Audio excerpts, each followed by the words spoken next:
ازيكم يا شباب، عاملين ايه؟ قبل ما نبدا الفيديو ما تنسوش تحطوا لايك واشتراك في القناه وتفعلوا زر الجرس وتكتبوا لنا تعليق يدعمنا. وكمان شوفوا قناه التليجرام هتلاقوها تحت في اسمه ده في الديسكريبشن او الوصف يعني. احنا النهارده هنتكلم عن استراتيجيه التحضير او اللي هي استراتيجيه القوات البريه. انا هقول لكم دلوقتي بتتقسم القوات العسكريه في اللعبه لثلاث حاجات. دول التلاتة ما لهمش رابع: القوات البرية، القوات البحرية، القوات الجوية. احنا النهاردة هنتكلم عن القوات البرية فقط.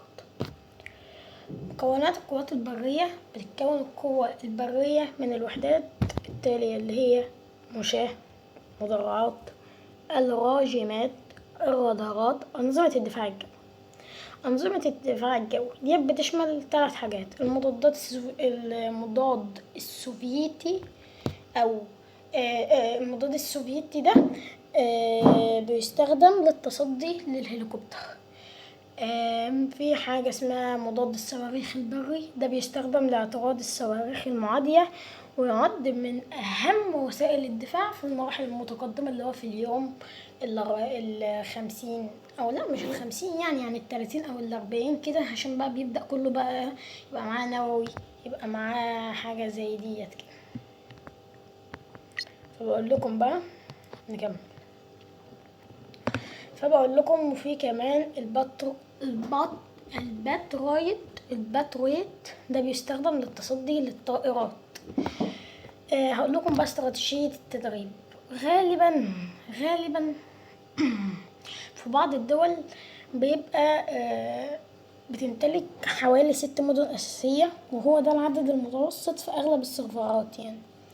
فأنا هنصحك بتخصيص مدينتين لإنتاج الراجمات وأنظمة الدفاع الجوي. أما بقية المدن فاستغل الإنتاج بقية الوحدات أو دعم الاقتصاد حسب الحاجة بقى، يعني شوف انت عايز تعمل ايه. ومع تطور الدولة وارتفاع إنتاجها الاقتصادي يمكن بقى إن أنت تزيد عدد المدن المخصصة لإنتاج الراجمات والمضادات لتسريع بناء الجيش كده يعني. تمام. استنى، استنى نظبطها. تشكيل الكتيبة المثالية 100%. الكتيبة المثالية بتكون من 10 وحدات: 5 راجمات، 2 مضادات سوفيتية، 2 باترويت، 1 مضاد صواريخ بري. وبعد إكمال الكتيبة الأولى يتم تكرار نفس التشكيلة لتكوين كتائب إضافية بنفس التخطيط. التكتيك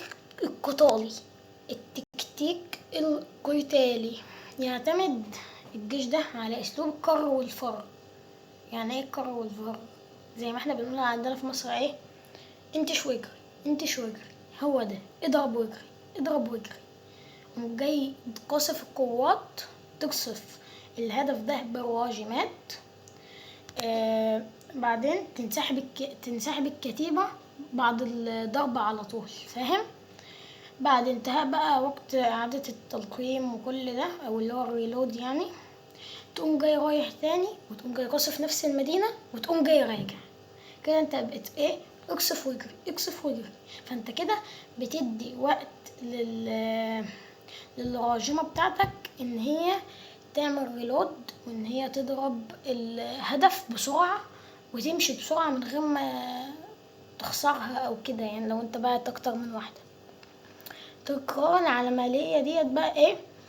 بيخلي قوات العدو تنتهي، الا لو هي بقى كانت كتيرة جدا. بس حتى لو كتيرة جدا وانت الراجمات اللي عندك قوية هتقضي عليها. الراجمات اللي عندك قوية وكتيرة يعني قصدي.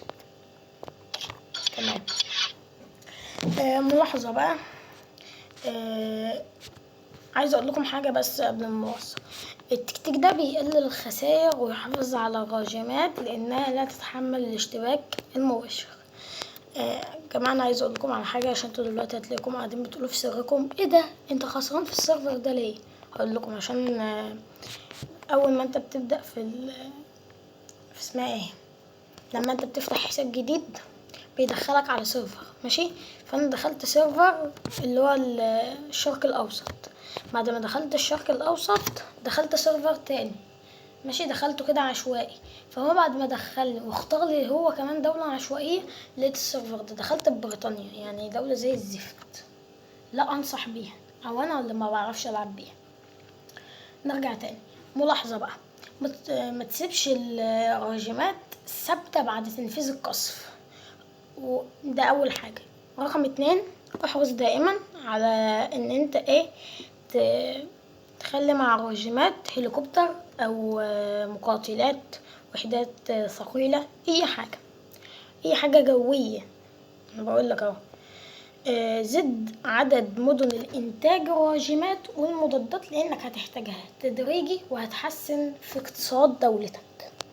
قرر نفس تشكيل الكتائب عشان انت تحافظ على قوة متوازنة وسهلة الإدارة مش عشوائية، ماشي، والإدارة بتاعتها تكون صعبة. ان شاء الله الدرس الجاي هنشرح اشهر اخطاء استخدام القوات البرية وكيفية تجنبها لتحقيق افضل النتائج في المعارك.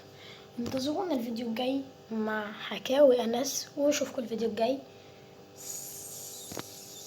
سلام.